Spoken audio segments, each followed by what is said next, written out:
بسم اللہ الرحمن الرحیم۔ شروع اللہ کے نام سے جو بڑا مہربان اور نہایت رحم کرنے والا ہے۔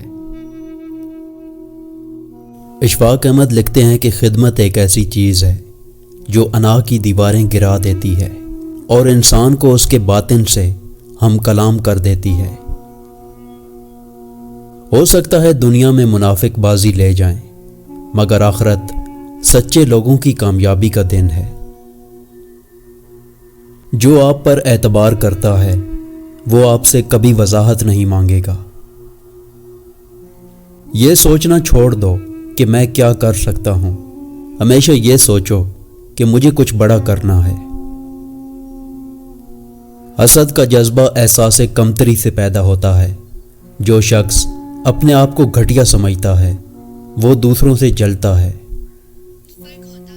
جو ایک لمحے کے لیے غصے کو پی جائے وہ پورے المناک دن سے خود کو محفوظ رکھتا ہے۔ کسی کے برا کہہ دینے سے نہ ہم برے ہو جاتے ہیں نہ اچھے۔ اپنی زبان سے ہر شخص اپنا ظرف دکھاتا ہے، دوسروں کا عکس نہیں۔ ہم زندہ انسان کو روٹی تو نہیں دیتے، پر مرے ہوئے کے نام پر دیگیں دے دیتے ہیں۔ مرد ہو یا عورت، کوئی بھی زندگی کے ہر لمحے میں بہادر نہیں رہ سکتا۔ بہت ساری چیزیں ہوتی ہیں جو ہمیں کمزور کرتی ہیں، اور کمزور لمحوں میں تسلی کے دو لفظ بولنے والا دل کے بہت قریب ہو جاتا ہے۔ حضرت علی رضی اللہ تعالیٰ عنہ نے فرمایا، خاموشی اپنا لو مگر کسی سے شکوہ نہ کرو، جب عزت نہ ملے تو کنارہ کر لو۔ زندگی کی سب سے بڑی فتح نفس پر فتح پانا ہے۔ اگر نفس نے دل پر فتح پا لی تو سمجھو کہ وہ دل مردہ ہے۔ ضرورت سے زیادہ اچھے بنو گے تو ضرورت سے زیادہ استعمال کیے جاؤ گے۔ اپنے آپ کو اس وقت تک انسان نہ سمجھو جب تک تمہاری رائے غصے کے زیر اثر ہو۔ اگر آپ چاہتے ہیں کہ آپ کے بچے پرسکون زندگی گزاریں تو انہیں تھوڑی سی بھوک اور تھوڑی سی سردی کا سامنا کرنے دیں۔ آج کل تعلیم زیادہ ہے اور علم کم، جبکہ پہلے زمانے میں علم زیادہ تھا اور تعلیم کم۔ انسان تب غم کا سامنا کرتا ہے جب وہ ہر چیز کے سامنے آنکھیں بند کر لیتا ہے۔ ہر وہ چیز جس سے وہ بھاگتا ہے، ہر وہ چیز جس سے وہ انکار کرتا ہے، اس کا مقابلہ کرے، تب وہ زندگی کے غموں سے بچ سکتا ہے۔ جہاں سوال کے بدلے سوال ہوتا ہے وہاں سے محبتوں کا زوال ہوتا ہے۔ ہر کسی کا ہو کر رہنا ہنر ہی صحیح، کسی ایک کا بن کے رہنا ہی کمال ہوتا ہے۔ طاقتور شخص وہ ہے جو اپنے غصے کو تسکین میں تبدیل کر دینے پر قادر ہو۔ دل ٹوٹنے کے بعد انسان کچھ اور سیکھے نہ سیکھے، پر نقلی مسکراہٹ ضرور سیکھ لیتا ہے۔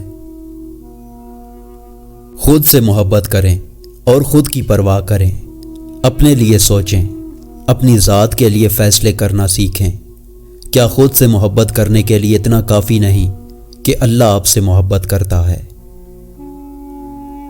اللہ خود پہ کوئی احسان نہیں رکھتا۔ اگر آپ نے اپنے رب کی رضا کے لیے کوئی چیز چھوڑی ہے تو اللہ آپ کو اس سے بہتر چیز سے نوازے گا۔ حضرت علی رضی اللہ تعالیٰ عنہ نے فرمایا، دوستی اور محبت ان سے کرو جو نبھانا جانتے ہوں، نفرت ان سے کرو جو بھلانا جانتے ہوں، اور غصہ ان پر کرو جو منانا جانتے ہوں۔ ایک خوبصورت دل ہزار خوبصورت چہروں سے بہتر ہے، اس لیے زندگی میں ایسے لوگوں کا انتخاب کریں جن کے دل ان کے چہروں سے زیادہ خوبصورت اور صاف ہوں۔ جب لوگ لکھنا سیکھ جائیں گے تو مختصر لکھا کریں گے، اور جب بولنا سیکھ جائیں گے تو اکثر خاموش رہا کریں گے۔ وہ حقیقی امن اور بلوغت کا زمانہ ہوگا۔ جب آپ اپنی خوشیوں کا گلا گھونٹ کر پریشان حالوں کی مدد کرتے ہیں تو خوشی خود بخود آپ کی طرف سفر کرتی ہے۔ سب کچھ چھوٹ جائے مگر اللہ تعالیٰ سے رابطہ نہیں چھوٹنا چاہیے۔ اگر خود چل کر اللہ کی طرف نہیں جاؤ گے تو وہ غم بھیج کے تمہیں اپنی طرف رجوع کرا لے گا۔ تم سے زیادہ تمہارا رب تم سے محبت کرنے والا ہے، تو لوٹ آؤ اپنے رب کی طرف کہ دلوں کا سکون اللہ پاک کی ہی ذکر میں ہے۔ منزل ملے نہ ملے یہ بات کی بات ہے، ہم کوشش بھی نہ کریں یہ غلط بات ہے۔ اگر کسی کے دل کی خوشی آپ سے وابستہ ہے تو آپ کا وجود قابل رشک ہے۔ ساری حماقتیں کر لینا مگر ایک حماقت نہ کرنا، اللہ کی رحمت سے کبھی مایوس نہ ہونا۔